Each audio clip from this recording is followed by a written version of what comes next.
सुबह का समय था। आईपीएस अकादमी में हमेशा की तरह ट्रेनिंग चल रही थी। मैदान में सभी कैडेट अपने अपने अभ्यास में व्यस्त थे। हर कोई अपने लक्ष्य पर ध्यान लगाए हुए था। लेकिन उन सबके बीच ईशा का मन जाने क्यों आज बिल्कुल शांत नहीं था। उसका ध्यान बार बार भटक रहा था। उसे ऐसा लग रहा था जैसे कोई अनजाना डर उसके आसपास मंडरा रहा हो। वह खुद को समझाने की कोशिश करती है कि शायद यह सिर्फ थकान है, लेकिन दिल मानने को तैयार नहीं होता। ट्रेनिंग के दौरान जब वह एक बाधा पार करने के लिए आगे बढ़ती है, तभी अचानक उसके गले में पहना हुआ लॉकेट, ये कोई साधारण लॉकेट नहीं था। उसमें सूरज के नाम का छोटा सा पेंडेंट लगा हुआ था, जिसे ईशा हमेशा अपने सबसे करीब रखती थी। जैसे ही वह जमीन से टकराता है, पूरे मैदान में एक पल के लिए सन्नाटा छा जाता है। ईशा की सांसें तेज हो जाती हैं, उसके हाथ कांपने लगते हैं। वह तुरंत झुककर लॉकेट उठाती है, लेकिन उसके चेहरे पर साफ दिखाई दे रहा होता है कि वह अंदर से बुरी तरह डर चुकी है। उसके मन में बार बार एक ही बात घूमने लगती है, क्या यह सिर्फ एक हादसा है या किसी बड़े तूफान का संकेत? ईशा बिना समय गवाए अकादमी के ऑफिस की तरफ दौड़ती है। वहां पहुंचकर वह घर का नंबर मिलाती है। घंटी लगातार बजती रहती है, लेकिन कोई फोन नहीं उठाता।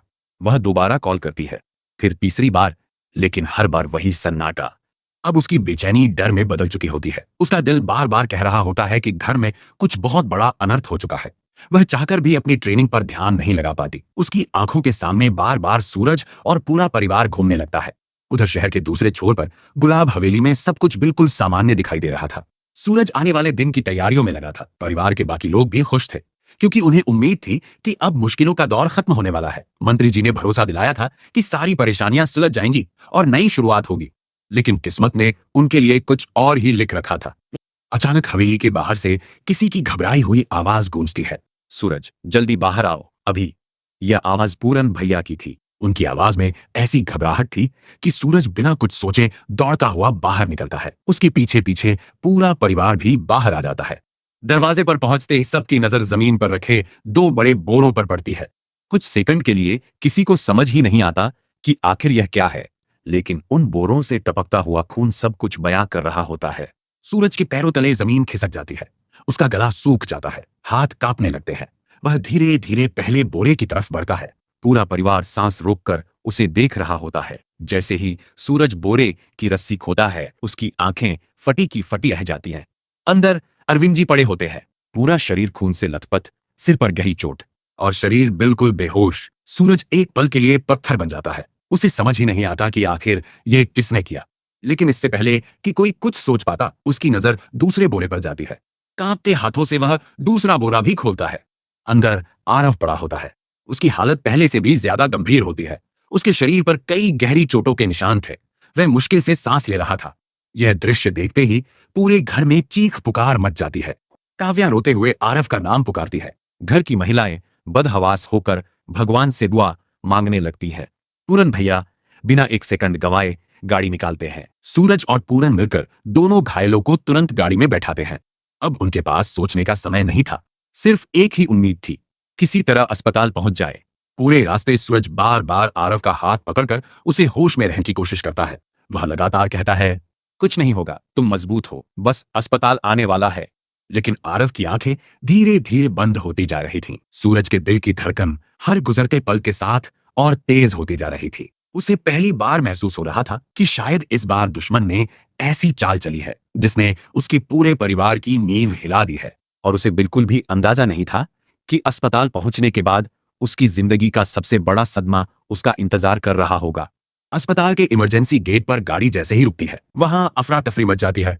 डॉक्टर और नर्सें स्ट्रेचर लेकर दौड़ पड़ते हैं। सूरज और पूरन भैया बिना समय गवाए अरविंद जी और आरव को अंदर लेकर जाते हैं। दोनों की हालत इतनी गंभीर होती है कि डॉक्टर तुरंत ऑपरेशन थिएटर की ओर ले जाते हैं। दरवाजा बंद हो जाता है और उसके साथ ही पूरे परिवार की उम्मीदें भी जैसे उसी दरवाजे के पीछे कैद हो जाती हैं। बाहर कॉरिडोर में अजीब सा सन्नाटा पसरा हुआ था। हर किसी की आंखों में डर था। कोई भगवान का नाम जप रहा था, कोई हाथ जोड़कर प्रार्थना कर रहा था, तो कोई बार बार डॉक्टरों से सिर्फ एक सवाल पूछ रहा था, सब ठीक तो हो जाएगा ना? लेकिन किसी के पास कोई जवाब नहीं था। सूरज एक कोने में खड़ा था। उसकी नजरें लगातार ऑपरेशन थिएटर की लाल बत्ती पर टिकी थीं। उसके दिमाग में बार बार पिछली शाम की बातें घूम रही थीं। कल तक सब कुछ कितना अलग था। मंत्री ने भरोसा दिया था कि अब किसी को कोई नुकसान नहीं होगा। स्कूल की ओपनिंग की तैयारियां चल रही थी। पूरा परिवार नई शुरुआत का सपना देख रहा था। लेकिन एक ही रात में सब कुछ खत्म हो गया। सूरज के मन में सवालों का तूफान उठ रहा था। आखिर हमला किसने करवाया? किसे इतनी दुश्मनी थी कि उसने परिवार के सबसे मासूम सदस्य तक को नहीं छोड़ा? और सबसे बड़ा सवाल, क्या यह सिर्फ शुरुआत थी? उसी समय अस्पताल की दूसरी तरफ अकादमी में बैठी ईशा बेचैन होकर बार बार फोन मिलाने की कोशिश कर रही थी। अब भी किसी का फोन नहीं लग रहा था। उसका दिल हर मिनट और घबराता जा रहा था। आखिरकार उसने फैसला किया कि अगर छुट्टी नहीं मिली तब भी वह किसी तरह घर जाएगी। उसे अब यकीन हो चुका था कि उसका टूटा हुआ लॉकेट सिर्फ एक संयोग नहीं था, वह किसी आने वाली तबाही की चेतावनी था। इधर अस्पताल में समय जैसे रुक गया था। 1 घंटा, फिर दूसरा घंटा। हर गुजरता मिनट परिवार के लिए 1 साल जैसा लग रहा था। अचानक ऑपरेशन थिएटर का दरवाजा खुलता है। सभी लोग एक साथ खड़े हो जाते हैं। डॉक्टर धीरे धीरे बाहर आते हैं। उनके चेहरे पर वही गंभीरता थी जिसे देखकर अच्छे समाचार की उम्मीद लगभग खत्म हो जाती है। सूरज दौड़कर डॉक्टर के सामने पहुंचता है। डॉक्टर, मेरे पापा कैसे हैं? और आरव, वो ठीक है ना? डॉक्टर कुछ पल चुप रहते हैं, फिर गहरी सांस लेकर कहते हैं, हमें बहुत अफसोस है। ये सुनते ही सूरज का दिल जोर से धड़कने लगता है।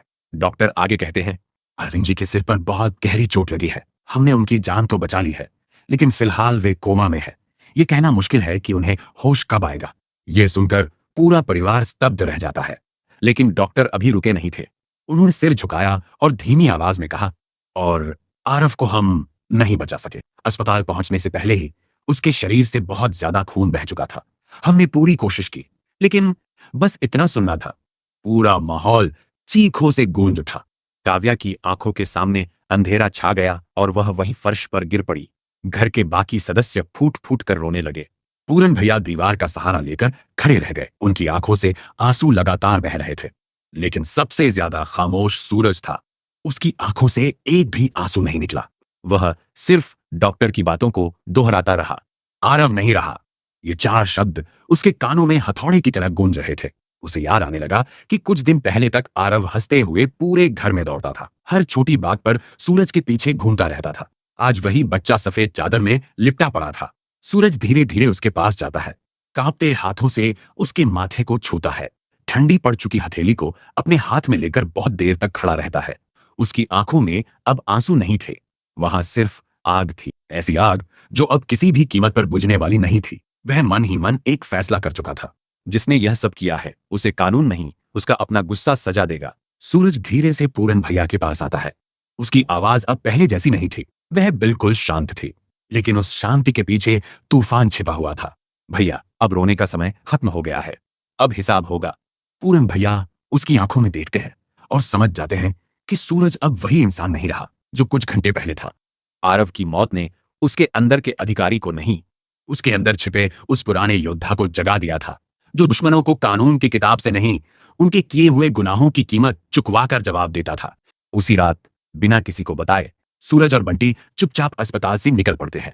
उनकी मंजिल सिर्फ एक थी, विजय बिल्डर का ऑफिस। उन्हें नहीं पता था कि वहां उनका सामना सिर्फ दुश्मनों से नहीं, बल्कि एक ऐसे चेहरे से होने वाला है जिसकी सच्चाई जानकर उनकी पूरी दुनिया हिल जाएगी। जैसे ही सूरज ऑफिस से बाहर निकलता है, उसके चेहरे पर अब दर्द नहीं, सिर्फ बदले की आग दिखाई दे रही होती है। एक तरफ अस्पताल में कोमा में पड़े उसके पिता, दूसरी तरफ हमेशा के लिए बिछड़ चुका आरव, और अब सामने आ चुकी साजिश की असली परत। लेकिन सबसे बड़ा झटका अभी ईशा को लगना बाकी था। जिस इंसान को वह अपना आदर्श मानती थी, जिस पिता पर उसे सबसे ज्यादा गर्व था, वही उसके सपनों का सबसे बड़ा दुश्मन बन चुका था।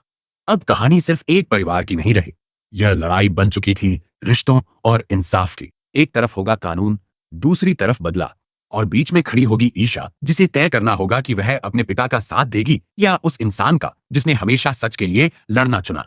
लेकिन क्या सूरज सच में अपने पुराने गुंडा अवतार में लौट जाएगा?